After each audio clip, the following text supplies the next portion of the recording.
Et recoucou les petits scientifiques. Donc sur cette séance, je vous propose la correction d'exercice du chapitre 8. Nous allons corriger ici les exercices 21 et 23. On va commencer par le numéro 21 qui est qui. Donc je vous laisse mettre sur pause et y réfléchir, le faire. Ensuite, vous regarderez la correction. Donc pour mesurer une tension U, je vous rappelle qu'on utilise un voltmètre branché en dérivation entre les bornes V et COM.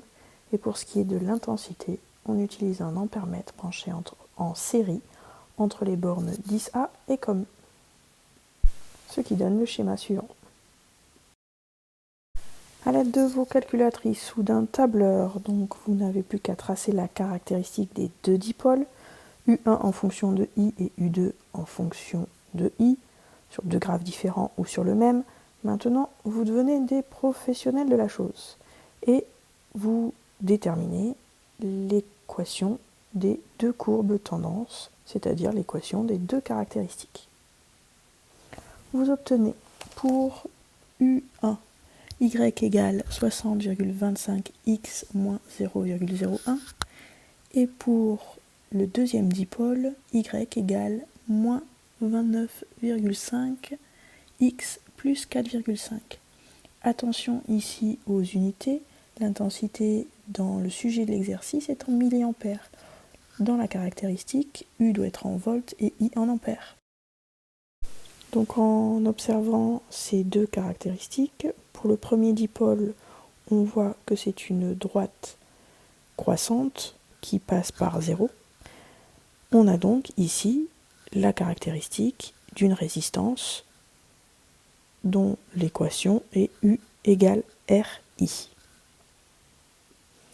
Pour le deuxième dipôle, on observe une droite décroissante de pente négative avec une ordonnée à l'origine ici de 4,5 volts.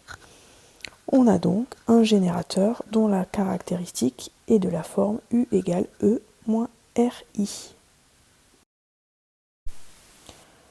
Donc l'équation physique de la caractéristique du dipôle D1 est U égale 60,25 I. On a donc ici une résistance de 60,25 ohms pour notre dipôle D1.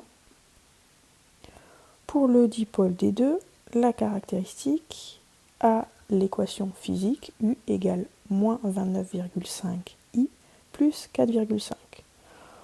On a donc, par analogie avec l'équation U égale E moins RI, une tension de la pile idéale de 4,5 volts et une résistance interne de 29,5 ohms pour notre deuxième dipôle.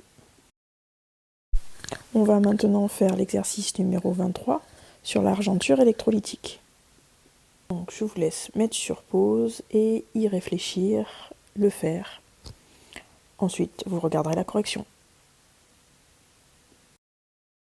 L'ion argent de formule Ag+, a donc une charge de plus E, c'est-à-dire une charge élémentaire. Donc sa charge petit q est de 1,602 10 puissance moins 19 coulombs. D'après le texte, pour qu'il y ait un dépôt d'atomes d'argent sur le métal, les ions Ag+, doivent récupérer un électron. Les électrons chargés négativement partent de la borne négative et vont vers la borne positive du générateur. Il faut donc mettre la pièce métallique à argenter à la borne négative, c'est-à-dire l'endroit d'où viennent les électrons, la source d'électrons. Pour calculer le nombre d'atomes qui se déposent pendant l'électrolyse sur la pièce d'argent, il faut d'abord déterminer le nombre de moles d'atomes d'argent qui se sont déposés. Et on multipliera par le nombre d'Avogadro qui correspond au nombre d'atomes contenus dans une mole. On vous rappelle sa valeur dans le sujet. Une mole contient 6,022 10 puissance 23 entités, pour nous des atomes.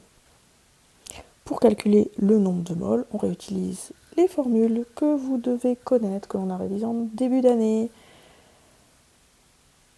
Le nombre d'atomes petit n, c'est la masse de notre échantillon divisé par la masse molaire de l'atome d'argent. Donc en faisant attention aux unités, on a une masse de 5,010 puissance moins 3 grammes divisé par 108 grammes par mol. Ensuite, en multipliant par le nombre d'Avogadro et en gardant uniquement deux chiffres significatifs, puisque dans la masse qui nous est donnée 5,0 mg, on a deux chiffres significatifs, on obtient un nombre grand N de 2,8 10 puissance moins 19 atomes. Pour déterminer la charge totale qui a été débitée lors de cette électrolyse, on multiplie le nombre d'atomes que l'on a trouvé à la question précédente par la charge d'un ion. Puisque pour déposer un atome, il faut qu'il y ait un électron qui est circulé dans notre circuit. Donc grand Q égale petit q fois n, on a un résultat de 4,5 coulombs, toujours avec deux chiffres significatifs. Et on déduit enfin l'intensité du courant durant l'expérience, qui se calcule en divisant la charge totale qui a été débitée par la durée de l'expérience, qui est de 7 minutes 30, que l'on convertit bien sûr en secondes, ce qui nous fait 450 secondes. On obtient un résultat de 9,9 mA, donc après conversion et toujours avec deux chiffres significatifs.